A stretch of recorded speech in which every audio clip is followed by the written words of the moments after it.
Hi, I'm DJ Ware. On this episode of the Cyber Gizmo, we're going to be delving into Fedora Workstation 41 today. One of my favorite all-time distros from Linux. So yeah, so how we start with this? So every new release comes out about once every 6 months, and Fedora maintains support over those distributions for 13 months. All that does is it just allows you to skip a release if there's something that, I'm not really too interested in it, and I don't really want to take the chance on it blowing something up, then you can bypass it. It'll keep nagging you, though, to install it. But Fedora is, I would say, it's the first link in the development cycle for Red Hat Enterprise.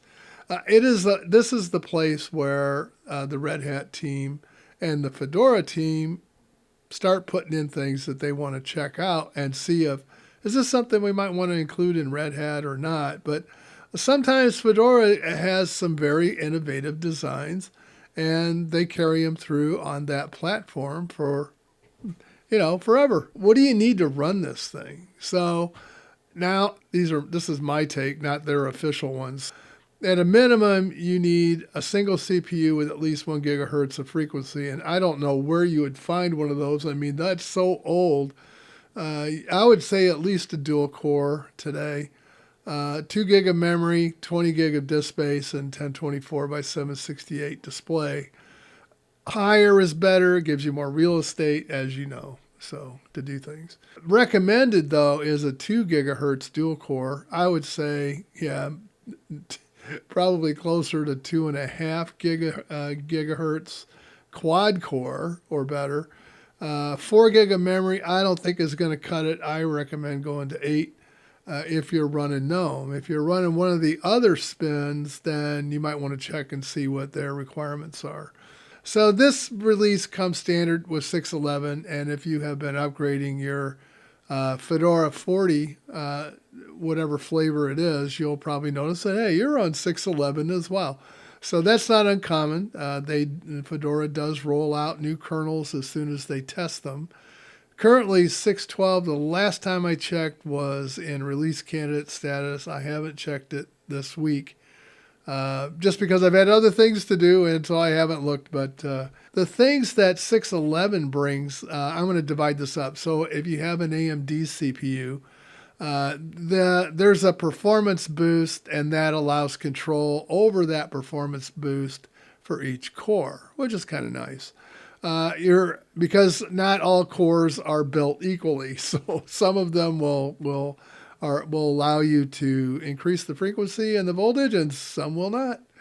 AMD FastC PPC is for power efficiency feature for Z4 mobile processors. So if you have a desktop, this is probably not going to apply too much to you. One of the big changes I saw was AES GCM. That encryption method has been increased in performance up to 160% or better. It does have Lunar Lake support. I don't know if that's complete. I don't have one, so I don't know. Haven't tested it.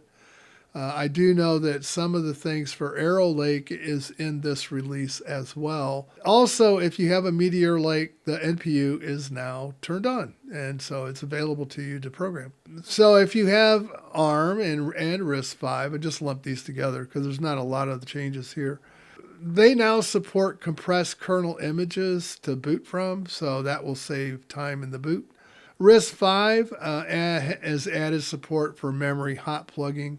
There are more IS8, that's the instruction set, extensions, and stack leak security support, and also NUMA support, which is for the larger RISC-V CPUs that are coming from Sci-Fi, like the P670 and 870. What about support for Snapdragon X? Well, as I have said, everything pretty much is complete in 6.11, except there are still some outstanding tweaks for the GPUs. Yeah, they didn't make it into the 6.11 release window, so the window closed. Linus cut it off before they got that done. So those got pushed into 6.12. So if you're seeing that the GPU is not as fast as you would hope it would be, stick around. 612 will probably fix that. So they have support for Asus VivaBook 15. That's the S15. They also support Lenovo Slim 7X. Let's talk about what's new in Fedora. That GNOME 47 is the baseline GNOME if you're using the GNOME Spin. If you're using the KDE Plasma, that is coming with 6.2.2. And that's newer than the one I have. Cinnamon 6, I think, is current. We're going to check that. There's also a new spin. And this is Miracle Window Manager. This is a window manager. It is built for Wayland, and it is built on top of Sway. On your appearance settings, you can not only set it to light and dark, but now you have accent colors as well. I almost thought for a minute that it carried over into the terminal window, and it doesn't. So, dang it. So I still have to do that myself if I want to make my accent colors on the terminal window look like the accent colors on the machine. New style dialog windows. You'll notice that they look a little different. They look a little cleaner. Now, this is for GNOME. And then the IPU6 camera support. There's been some changes to the NVIDIA driver support. And that is to allow it to support secure boot. Phyksis is a terminal emulator that's now default, and it looks way better. It has all the same features as the GNOME terminal did, except it's just cleaner looking. To me anyway, it does. It's just an opinion. You may not share that opinion, and that's fine. TuneD is now replacing the Power Profiles daemon. And that comes along with a number of other functions that will help not only manage the power profiles, but also help you set them up, because there's some other utilities there you can run that will actually go out and measure your fan speed, measure the changes in temperature and all that, and discover the sensors. Now, I don't have anything on that AMD platform back there that has anything that matches the profile, so maybe that'll change. I don't know. It just could be the motherboard that's on it. They have updated, of course, Fedora Silverblue, Fedora Kernelite, Budgie Atomic, and Sway Atomic to support the 41 changes as well. They do have an upgrade path now. You don't have to reinstall it. You can just upgrade in place using their process. You'll have to read about that on the site. I'm not going to cover that here. So there's a major update to Gimp. Gimp is now at a version 3. I haven't had a chance to play with it yet. Maybe we'll fire it up and take a look at it. I'm not going to cover the tool chain. I'll leave it up here for a few minutes and you can look through that. This is as accurate as I can make it based on going through a bunch of different documents to put this together, including going and actually looking at the repository, because some of these were... It's not that they were confusing, it's just that they were in places that I wouldn't have expected them to be documented. So,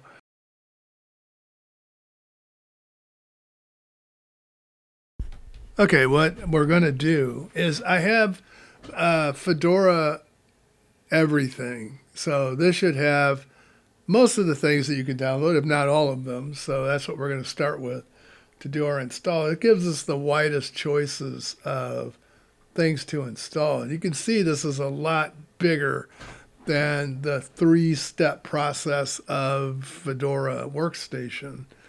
So yeah, we've chosen these two things, and now, yeah, it's figured out we're in Chicago.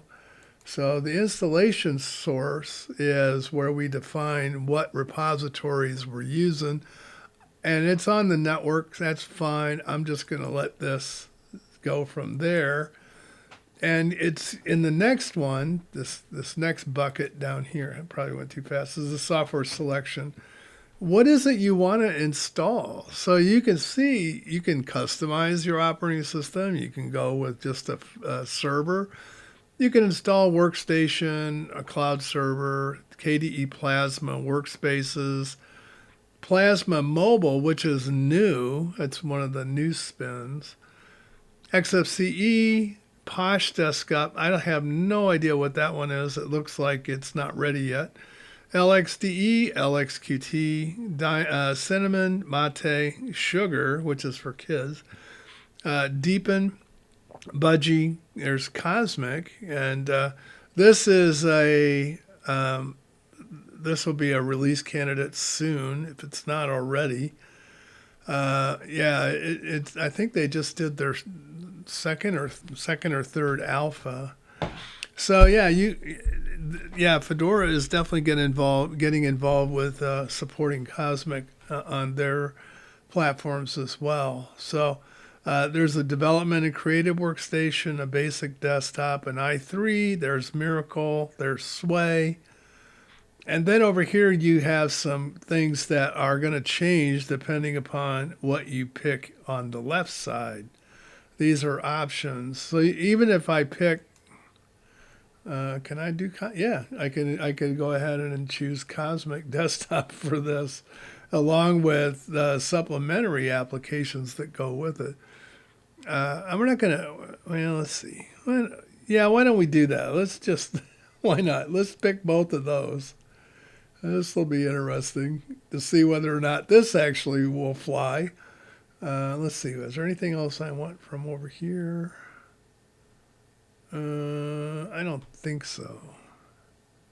Nah, I don't think so. I think we're good. And if I need something, I can install it. So we have that. We have the installation destination, which is the default to the hard drive. When I just click done, it's going to say OK. And if there's any changes I want to make to my network, I can. And this is already connected, so nothing to do here. It's DHCP, which is fine. Root account, I'm going to leave unconfigured because that will disable it.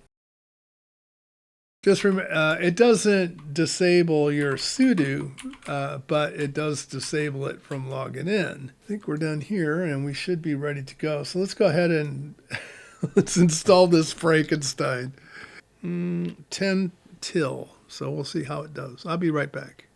I'm going to jump in here and just explain something to you. So back in August, when System76 announced their first alpha release of Cosmic DE, they said, well, we're shooting for the end of the year to try to get our first release out. At the end of October, the CEO wrote a note and said, well, it looks like it's probably going to be February or March of 2025 by the time we get around to our first release. So they said that they would do, he said that if they, let's say they pick February, then a month later there'll be another release that will, I assume, to fix any bugs they find that's remaining with the first release. And then he said they'll do annual releases of Cosmic DE thereafter. So, yeah, you can expect it coming out once a year. So that's great. That's good news. Okay, so that took about 11 minutes. And it installed a lot of stuff, I'm telling you. But yeah, okay, so let's reboot it. I am using Proxmox for this, obviously.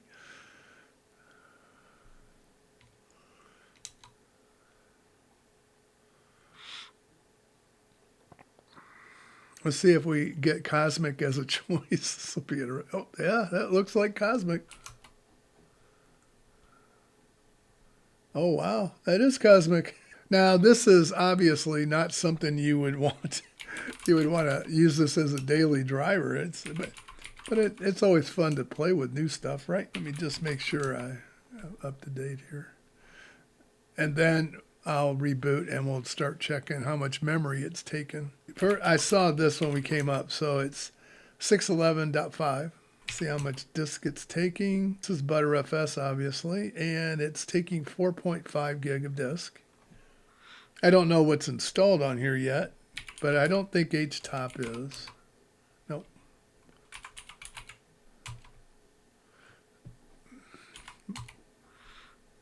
By the way, DNF is now DNF5. So it's a lot faster than the other, as you can see, it's a lot faster than the old DNF. Let's see what fast fetch tells. Oh, that's much quicker. So, all right, let me just scroll up here a little bit. Fedora Workstation, yes, it's on KVM. DE is Cosmic. It is running Wayland. Let's see how much process overhead we have. 126 tasks, 475 threads. It's taken 1.3 gig, 1.36 gig. Let's take a look at the app caches with glances. 1.58 gig use. So yeah, it's not taking an awful lot. This is the search bar. This is your workspaces. This should be your apps, and they have this laid out just like they were showing on Pop! OS. I'm kind of curious. I mean, this looks good. I'm just curious what kind of theming is available for this.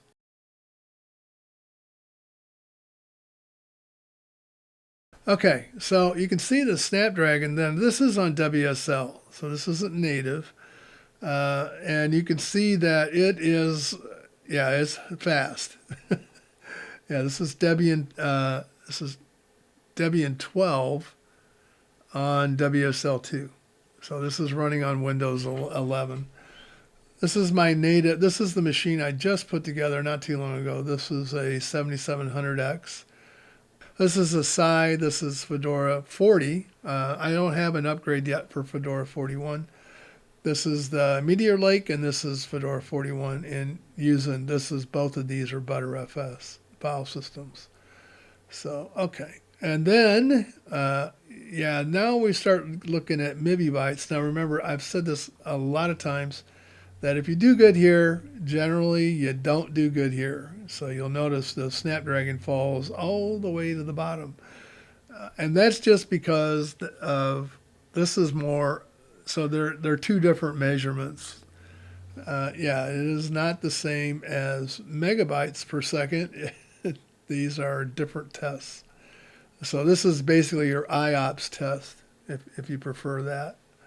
And the native 7700X does well. That is testing against a Western Digital WD850X, I believe it is, which is a PCIe 4 drive, and it is running in PCIe 4 mode. This has PCIe 4 as well, but the drive isn't quite as strong. It is also an 850, but I don't think, it's an 850X. But for some reason, this is a 2 terabyte, that's a 1 terabyte. For some reason, the smaller one does better than the larger one. So I don't know if they switched they're both TLC, I think. I know this one is. I don't know about that one. It could be QLC. And if it is, that would explain the difference. Or it could just be that, that machine is just it's just choked up. It's possible. And then this is my virtual machine. This is running on a 1240p, and that drive is PCIe Gen 3. It is also a Samsung 970 Pro, I think is what's in there. It's a 2 terabyte. This is the Gemtech or GM Tech. That's the 12th Gen 4 core that just uses the economy cores. And then there's Snapdragon, and then there's Asahi at the end. These two run pretty close together here. They really do. This is an M1 chip, so this is really old. They don't yet support the M3 or of course, the M4, which just came out. And I think it's a matter of funding and who, when they do these ports. So. So right now this supports M1 and M2, but it doesn't support M3 or M4 yet.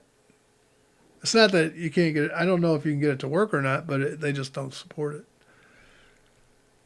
All right, so this is bytes per second, and again, the AMD does well, followed by the Snapdragon. And this drive that is in that laptop is a Micron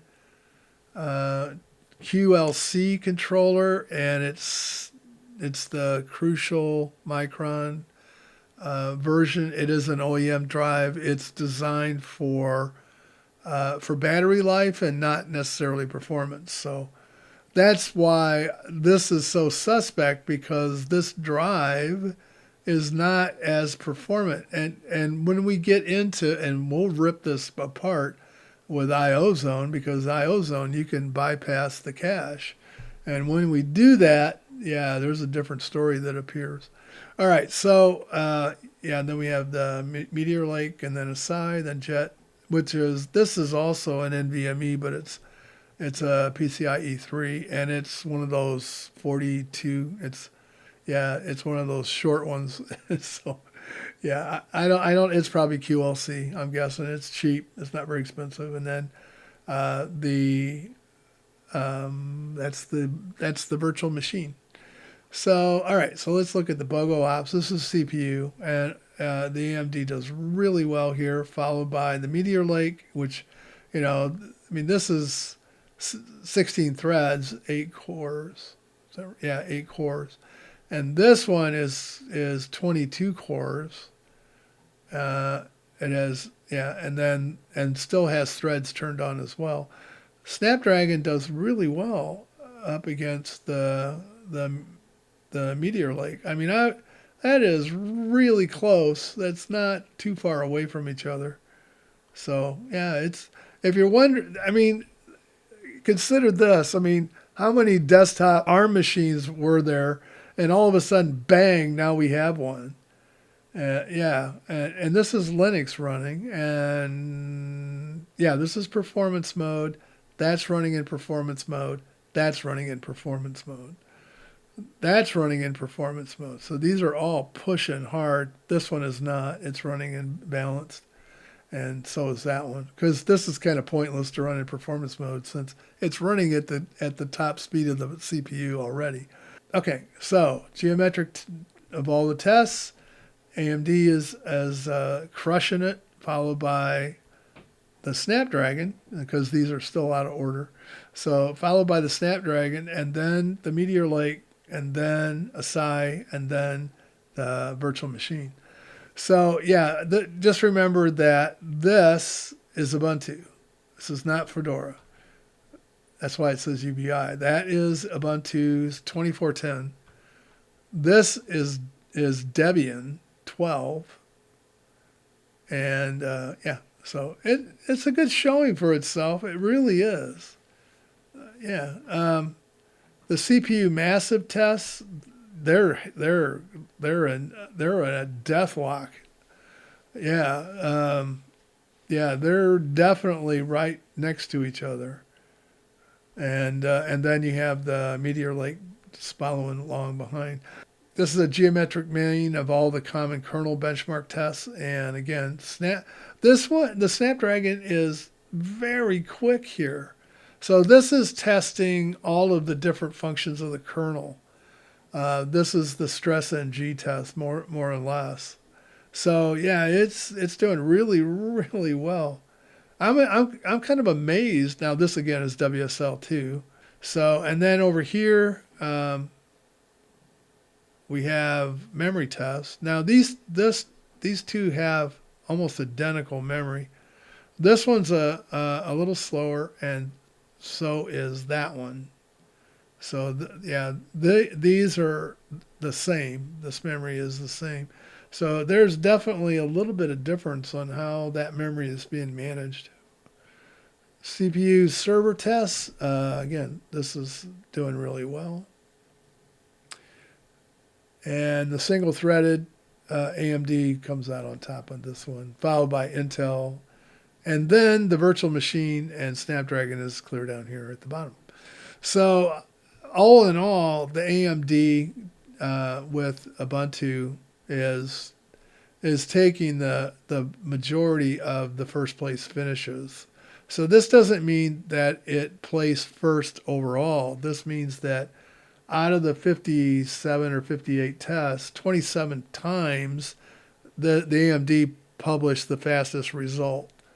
And that was followed by Snapdragon, which got the first place 18 tests out of 58. So that ain't nothing. That ain't nothing. In last place, Jet 2, yeah. It's a good server, but it's not a computational engine. It's just not. The virtual machine next, then Asai, and then Snapdragon, and then Fedora for Meteor Lake. So that's actually 4.1. Let's go back and talk about my final thoughts. So what do I think of Fedora 41? Well, you know what I think of Fedora 41. It's one of my favorite releases, and it's what I use as a daily driver, both on the machine I use here to showcase other distributions and help set up the benchmarks and get things installed. But it's also the one I use on my Meteor Lake laptop, which is my main platform.